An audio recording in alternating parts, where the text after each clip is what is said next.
How to find a good deck in Clash Royale. If you want a strong deck to climb trophies and dominate battles, follow this step to find the best deck for your play style. Open your Clash Royale application. Now you have to select Cards tab.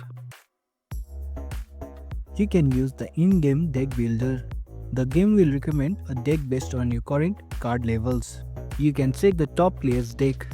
Tap on the trophy road or path of legend. Look at the leadership player and copy their decks by tapping their profile. You can also find meta decks on websites like TechShop, Stats Royale, Royale API.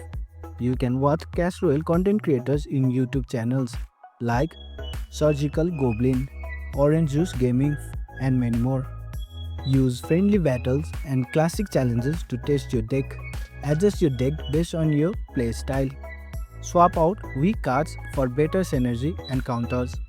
And that's it. Now you know how to find good deck in Clash Royale. Thanks for watching. If you found this helpful, give it a thumbs up and consider subscribing for more tutorials. Drop a comment if you have question or suggestion for future videos. And don't forget to check out our playlist. See you in the next one.